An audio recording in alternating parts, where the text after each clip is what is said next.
actually later on, I've started the recording now. I don't want that to be recorded.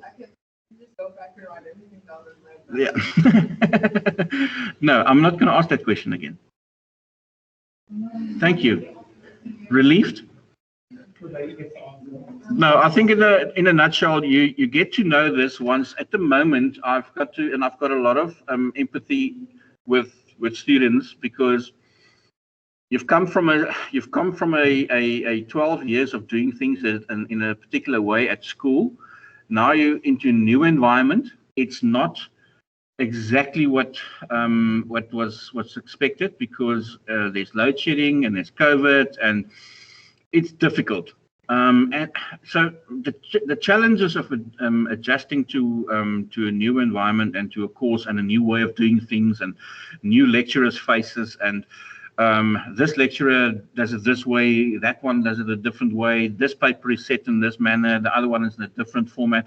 It's daunting, it's challenging, and I get it, and that's why I've been very I'm rather relaxed with it. At the end of the day, however, the academic standard is not going to be lowered as a result of that, and also not the assessment criteria, because we need to get your industry ready. Not now in 6 months, in 3 years.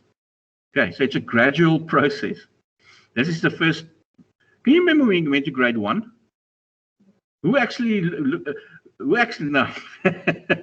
But you weren't really that excited.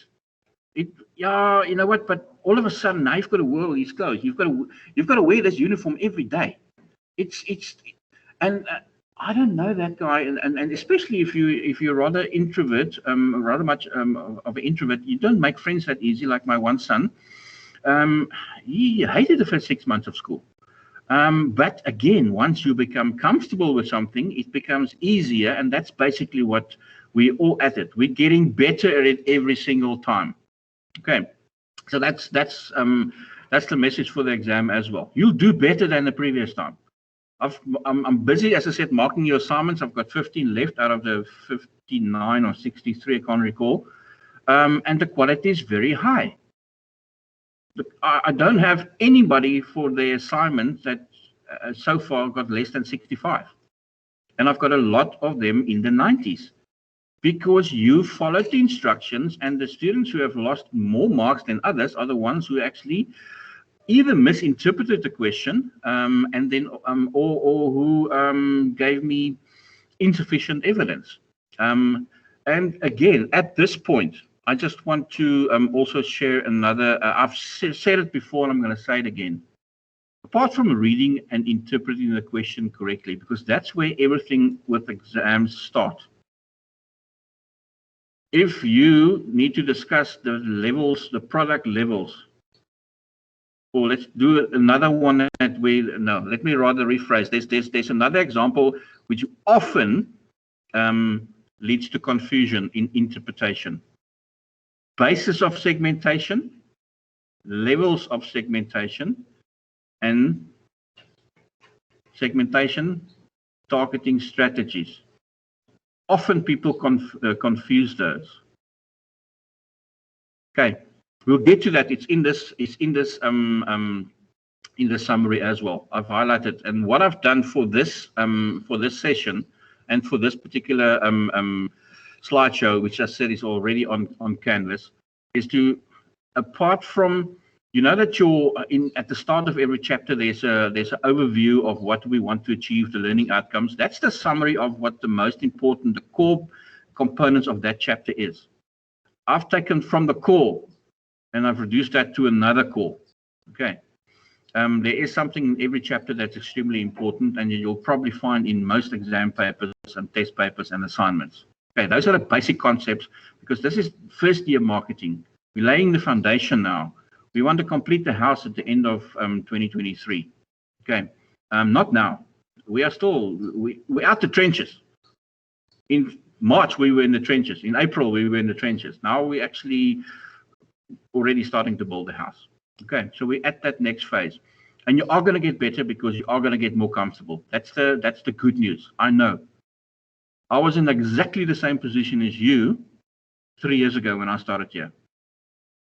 Also, Didn't know the systems, didn't know what to do. Okay, right, you're supposed to do this. Okay, didn't know that. Right. People, it gets better. It gets better quicker than you think. Right. But yeah, I think if I have to do that definition of marketing again, it's probably not going to be exactly the same, as long as those concepts are always present in your definition. Because if you understand that definition, the way I've explained it to you now, it summarizes basically the entire semester, because it includes the marketing mix, it includes the marketing communications mix, it includes the purpose of marketing, and the outcomes that we want to achieve. Okay, those are the 4 elements that basically we cover through all the chapters that we've done.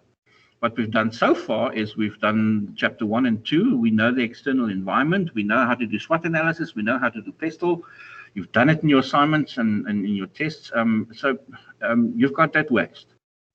The important thing is from here on, obviously, the most important component, the most important item in marketing is the customer. That's what we did in chapter 3. How does the customer's mind work? We go through the process of the 5 steps of the consumer decision-making process. Okay. We look at the influences. What influences the consumer? We've got external, internal. What's the external ones? External ones are probably the ones that we find somewhere in the external environment anyway. And the individual or internal factors that impact on how the consumer makes a decision is pretty much your perception, your attitude towards a product. What do you know about a product? What do you know about a particular brand? If you ask that question, there's another question that links to that. How have you learned about a particular product? Was it because of your friend using it, a friend telling you about it? Was it because that was the product that was always available in your household since you were a young child? Because those are all different forms of learning. And learning provides us with knowledge. The more knowledge we have, the better we are prepared to make a decision. So when you go to the next page and you go through the 5 steps in the consumer decision-making process, need recognition or identifying that there's a problem, you will always have. You will have that. I can't help you with that because it's not my problem. You're hungry now, I'm not hungry now. Okay, so I don't have that problem. The customer, every individual customer has that problem, and that needs to be satisfied, and it's different for everybody. How we gather information, step number 2, information sits. How we gather information depends on how much we know about the product. That happens through the learning process. That's when you're going to buy a chocolate, it's going to be based on your previous experience, your likes, your dislikes. When you're buying a house, it's slightly different. When you're buying a chocolate, you're not going to consult too many friends, okay? Because maybe you need to buy them as well. Okay, you're going to keep it to yourself, and you're just going to buy chocolate and have it. If you ask, listen, Aaron, I'm not sure. I mean, should I buy a bar one or a lunch bar? I'm not sure. Now, by the time that he's actually processed his answer to me, he also now wants a chocolate. Okay, so I end up buying 2 chocolates because I've asked a friend. I'm oversimplifying it. But the fact is that the more complex and the more expensive the transaction is.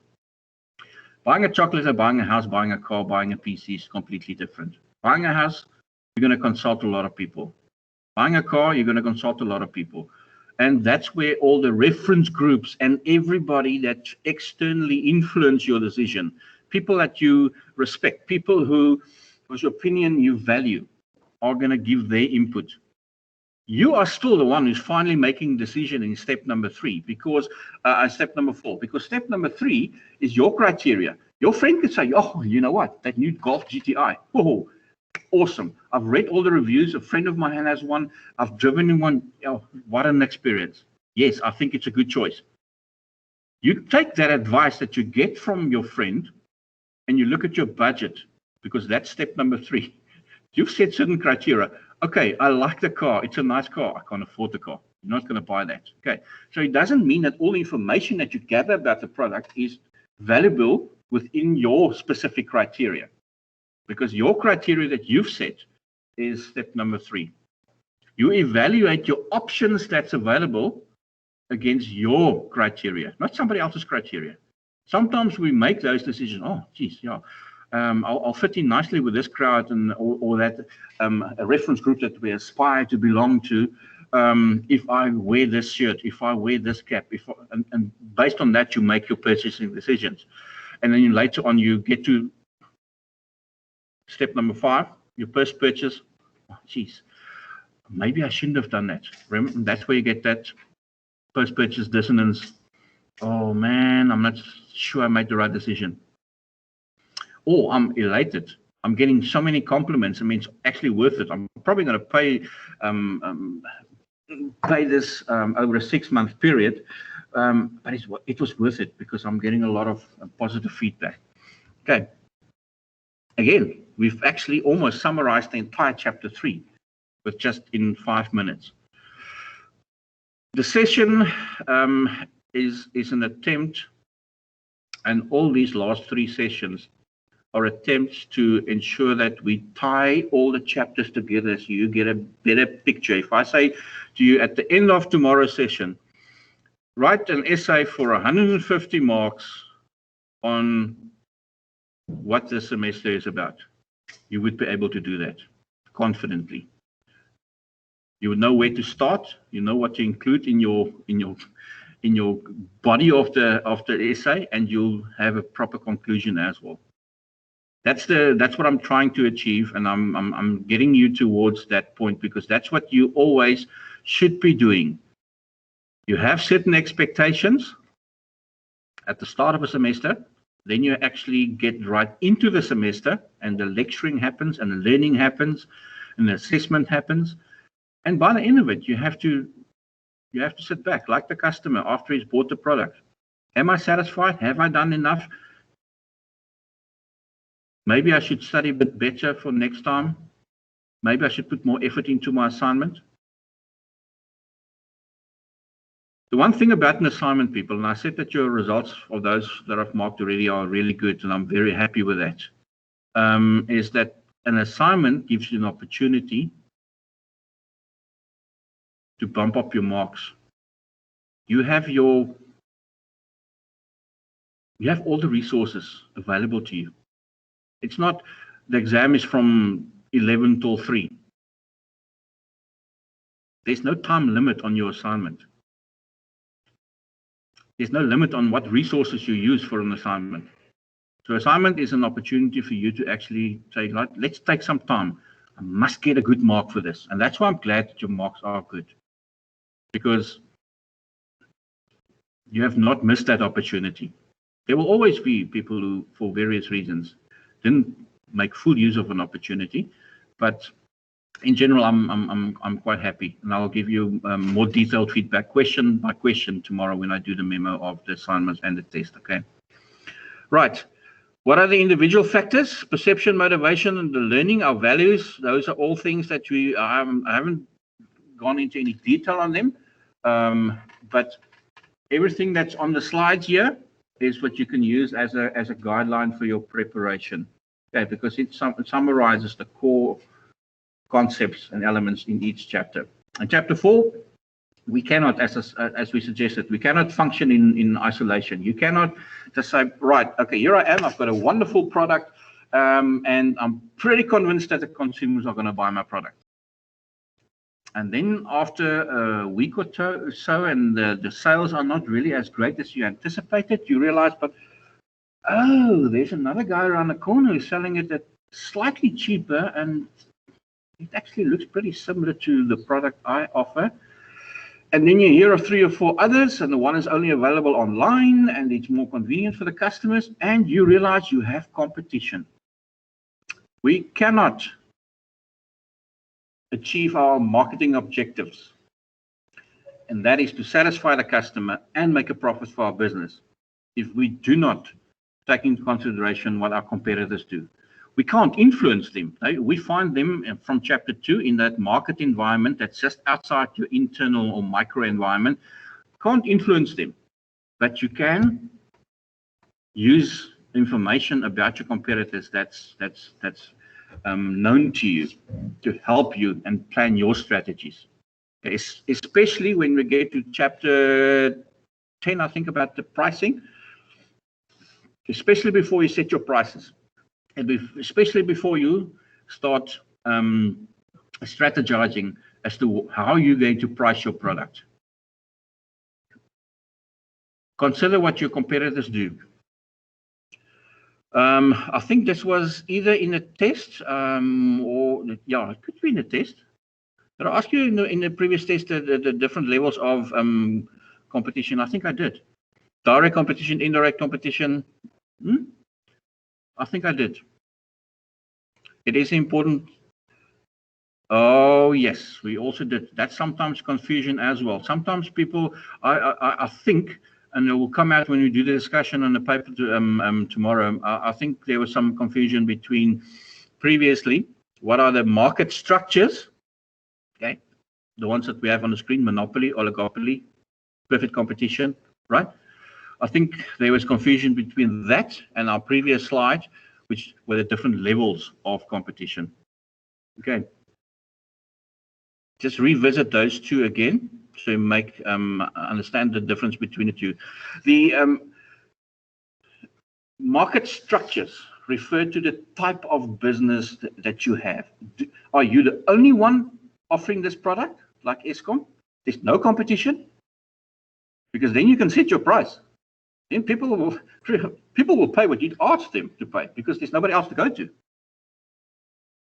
If there are a lot of not a lot of, if there are a few businesses who have who dominate a market, like we suggested with Vodacom and MTN and Cell C, between the three of them, they cover about 91% of the cell phone market.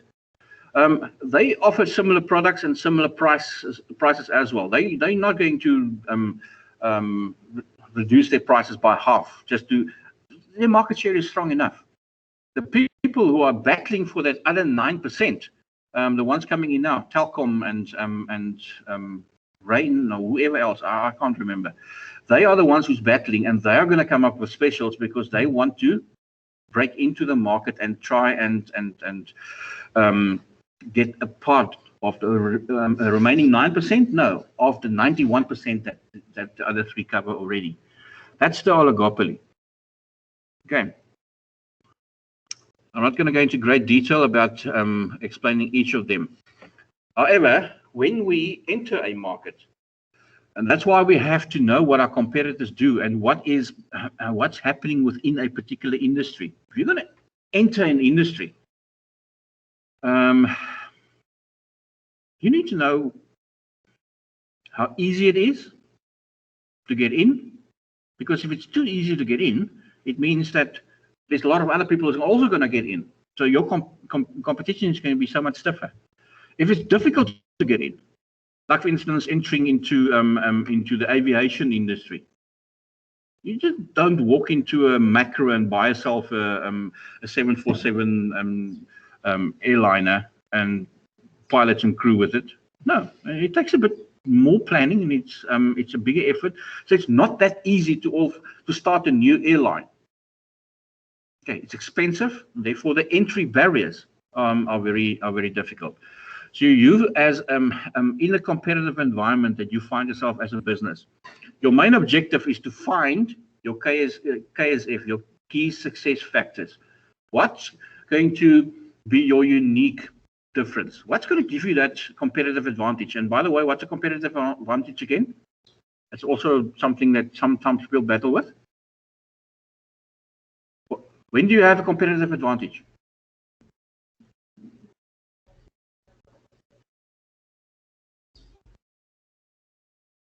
Who is that?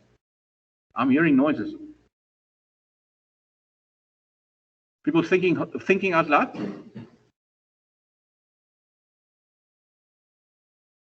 Yes.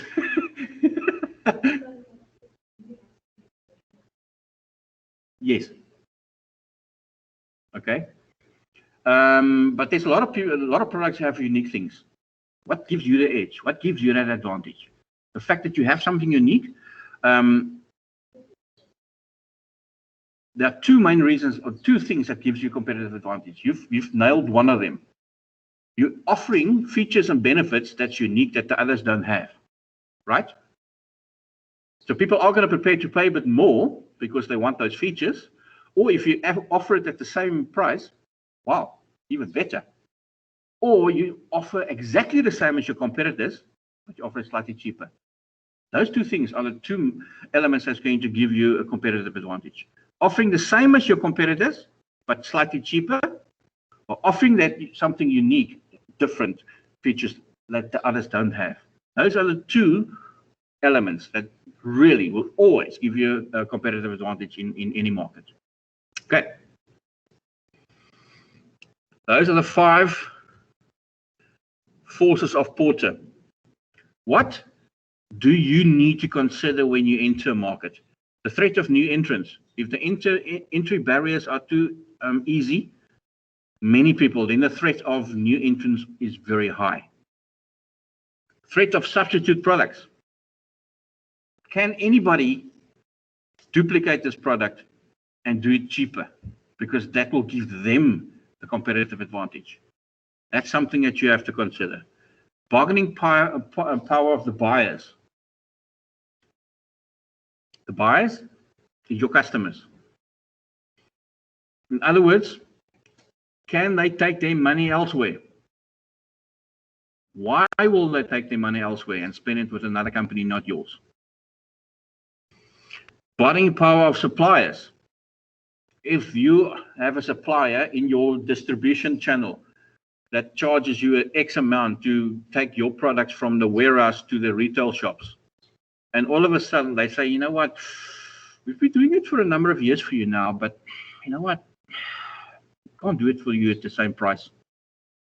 If you are so reliant on them that you cannot, when there's an increase like that, say, okay, it's fine, guys, I'm sorry, I'm pretty sure I'll find somebody else out there, or we're going to do it ourselves.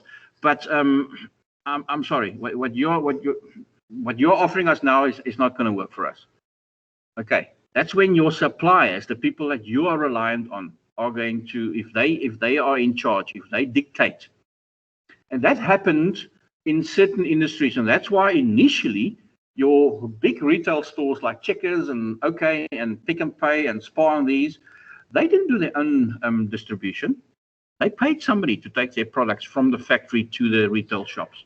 Now they've got their own shops. They got to a point where they said, sorry, my suppliers are, no, my suppliers not going to tell me what to do. Remember, suppliers, where do we find suppliers? We find them in the market environment. So what does that mean? Can we control them?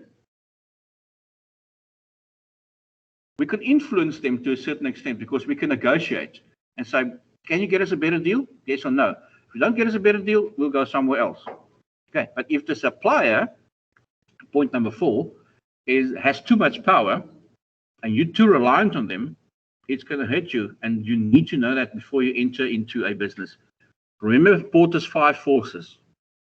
Rivalry between existing competitors. Is it a vibrant market? Is the competition good, or is there somebody like a MTN or a Vodacom who's, you know what, we're also just going to offer the same products as them, but they've got such a head start and they've got such a big market share that we're just going to be one of the players in the game. Okay? Wimbledon is just around the corner. French Open was just finished. What a final on Sunday. Wow. Anyway, but are you just one of the people who have entered to play Wimbledon? Or are you a serious competitor? Are you one of the top 5 who's got a high probability of winning it? Ask yourself that question when you enter a market. How's the rivalry among the competitors? Are we going to play, and some days there will be surprises, and maybe I'll reach the quarterfinals, but you know what? I don't really believe I'm going to win. It's the same in business, people. It's exactly the same. And that's why when there's good rivalry, it's good because you lift your standards as well.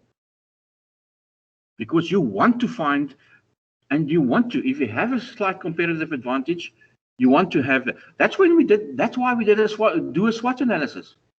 We want to see what we are good at. We also want to see where we can improve. We're not going to just make our weaknesses become strengths. We also want our strengths to become even stronger. Remember the 5 forces of Porter's. It's an important part of chapter 5. Chapter 6. Geez, we're doing well. For those who are still awake. Okay, the chapter 6 is about segmentation, target marketing, and then chapter 7 is positioning. Common mistake often made, and some of you have made it in tests and assignments. Oh, there was a test. These are test questions. Marketing segmentation. What is segmentation? What is targeting? And what is positioning? In other words, what's the STP? S being segmentation, T being targeting, P being positioning. If you understand those 3, then you understand chapter 6 and 7. Segmentation. All of you here, let me see, 2, 4, 6, 8, 9. 9 students, and we have 1, 2, 3, 4 females. So it's 5, 4. 9 students in class, 5 of them are female, 5 are males and 4 are females. All 9 of you is what we call the entire homogenic market. In other words, that's the total market. 9 customers I have in front of me. Now, I'm going to break you up into 2 segments, and I'm going to use gender as one of my marketing bases or segmentation bases. Now already we have 2 segments. Now within those 2 segments, I'm going to also say older than 18, younger than 18. We might end up with 2 more segments within those 2 segments. That's market segmentation. We're breaking up the entire market of 9 students I have in front of me into originally 2 and then maybe even 4 market segments. And we're doing it according to specific characteristics. In this, I've used demographics, for instance, as a basis here, which is gender and age. Now, as a marketer, I know what my capacity is. Maybe I'm selling facial creams. You know what? Am I going to target all 9? Or am I going to target a specific market? Or am I going to target a specific...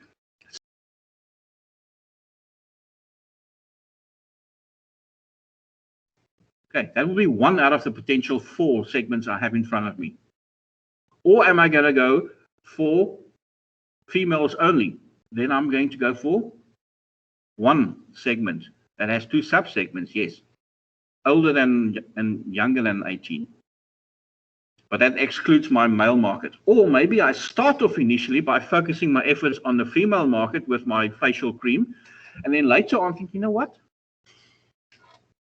I'm making creams. I might as well do one for males as well. Okay. And then you are basically targeting another segment. So initially, you've taken the entire market of 9 students, you've broken up into smaller segments, you're targeting a specific segment, and that, in essence, is segmentation and marketing and targeting. Segmentation being taking the entire big whole market, breaking it up into smaller groups that have specific characteristics and needs and behaviors that are similar, because that's why we target them, and doing it in a profitable manner. We might target the female market and realize it's not profitable enough. If we target both markets, it'll be more profitable because now we have 9 options or customers and not just 4. Okay. Targeting is to use specific criteria, and that's based on what your capabilities as a business is, to deliver products that will satisfy the segment that you've chosen, and then deciding that you are going to target that specific market. And you create your marketing mix to focus on that target. That's targeting. Positioning is not where you sit here in class in the front row, second from the left. No, positioning is who follows Formula One?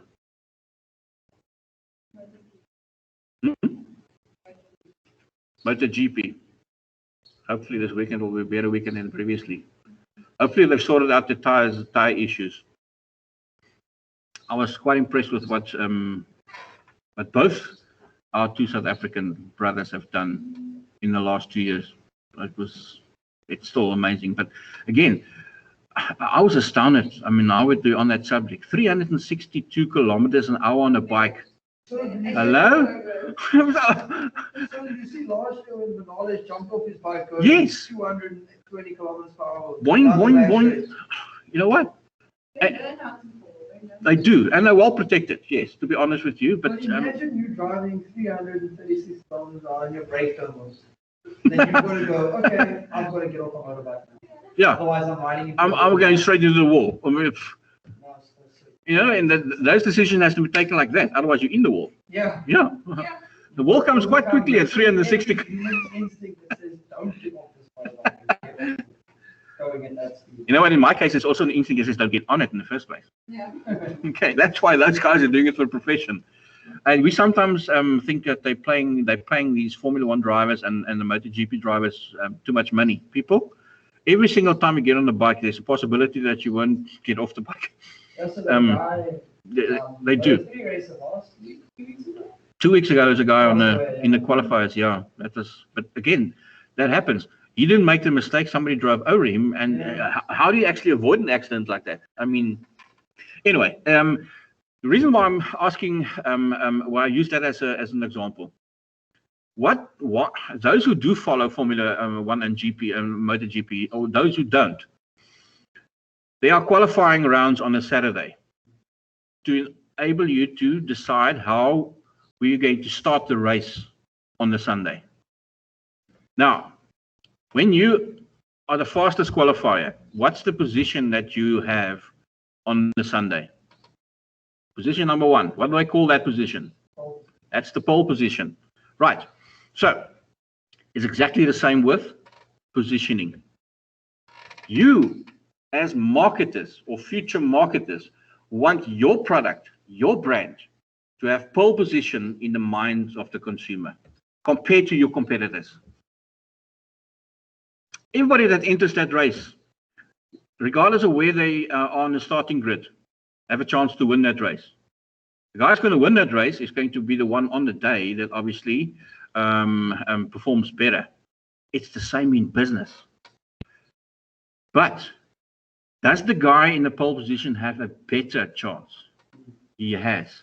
If he keeps his wits, that person in the front position has an advantage. He qualified with that advantage. That's positioning, people. You want your product to be in pole position, regardless of what your product is. Within that product category, ladies, help me out here. Facial creams. What's your preferred brand? And I'm probably going to get 3 or 4, 5 different answers here. Bioderma. Okay, we've got 1. Okay, Eucerin. Guys, you can jump in as well. I know you're hetero males. No, the reason why I'm asking that is each of you have a favorite. Now, there's a reason why you have that favorite. That particular product, before you tried it the first time, it went through a process in your learning process. You were exposed to different options. Maybe it was a commercial that you saw. Maybe you bought a magazine and there was a sample inside. Maybe you're walking through Edgar's and somebody gave you a demo and said, listen, try this and whatever, and it smelled nice and it worked for you. People, I'm not one. I've got a skin condition as well that I take topical medication for. But people who buy creams, facial creams, buy for one reason, and that is because it works. You're not going to put, oh, you know what? I don't know what to do this morning. I'll just put some cream on my face. Okay. No, you do it for a reason. Because maybe your skin needs moisturizer. Maybe because you have a special condition. Maybe it's because it brings your features out better. Whatever your motivation is, for it works for you. Okay, so that particular product now has pole position in your memory. So when you have to buy it again, that's your go-to. That's your default setting. Okay, another way of explaining it. That's positioning people. Okay, your job as a marketer is to keep on doing the third purpose of marketing, reminding. That's why you keep on ads. It reminds you. You might not have a need for that product at the moment, but it reminds you that when you have, I realized it yesterday happened to me. There was a product that I was using, but because I still have, I didn't need to buy. So the ad at that point didn't inspire me to go and buy. It didn't persuade me to go buy. It just informed me that they are still in business, and it reminded me that they are still in business and that they are offering maybe a new flavor. When I ran out of that product yesterday, when I went to the shop, I was looking for that specific brand because of that reminder advert or commercial that I saw the previous day. That's why people constantly, regardless if your business is doing so well, never ever stop reminding your customers. And then at this point, businesses also bring in rewards programs. They want to reward those loyal customers for repeat business. Next time you buy, get 10% discount. Your loyalty programs, Smart Shopper, eBucks, all of these are all Voyager miles if SAA is ever going to fly again. So it is to reward the customer, to say thank you, but it's also to keep them. You don't know from if the customer is happy, but the customer is happy because he's getting discount now. One of these loyalty cards actually rewarded you at the end of the year. Your points accumulated, and then you actually got that nice kickback at the end of the year, which is fantastic. Then there was a decline in their membership. Strange. Who wouldn't want a reward? And then they realized, but there's other competitors who also have reward cards, but that rewards you instantaneously, right there. If you swipe the card, you get your discount there and then. And they've added that to their program now as well. Customers would rather, I mean, I'm talking to 9 customers in front of me now and 20 odd online, but yeah, 30 online. Who wouldn't want this discount now?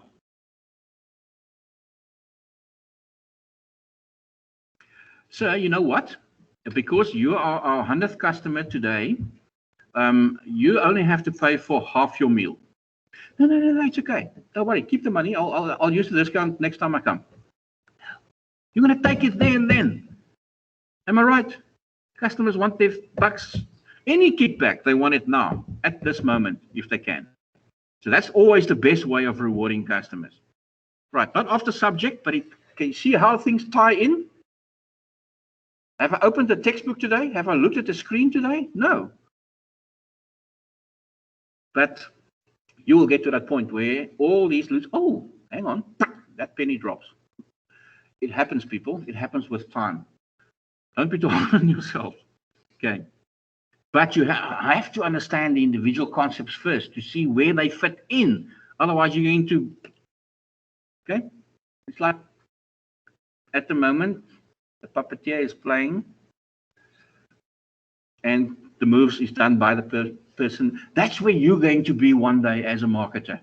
That's where I want you to be. You're going to be the puppeteer. You're going to say to the consumer, I want that product, okay? Because you're going to be pulling the strings. That's eventually what you'll be doing, because that's why you inform, persuade, and remind. Market segmentation, positioning, People, you have to understand the difference between the two. I think we had this in the test as well. Criteria for successful segmentation: sustainability, measurability, identifiability. You got that? Okay. Can you vaguely remember that? We will address it again tomorrow when we do the memo discussion. Your basis for segmentation. 5 of them on the screen: behavior, demographics, psychographics. Psychographics is probably the one that's most commonly used nowadays because it's much easier to segment customers accordingly because it reflects their lifestyle. Okay. Lifestyle often reflects your social status as well. If you have X amount to spend, that's what you can spend. Okay. We know sometimes that we want to spend on a higher level because maybe it's going to enhance our status in a particular community, hopefully. But nowadays, consumers, with the global economic situation we find ourselves in, are slightly more cautious, and they will much rather only spend what they have. Okay, we'll close for today. I'll continue and complete the session tomorrow, and then we'll also do the discussion of your 2 memos. Okay, all good with everybody? Yes, thank you, sir. Thanks, Mika. We'll see each other tomorrow at same time, 9:25 for the 3rd period.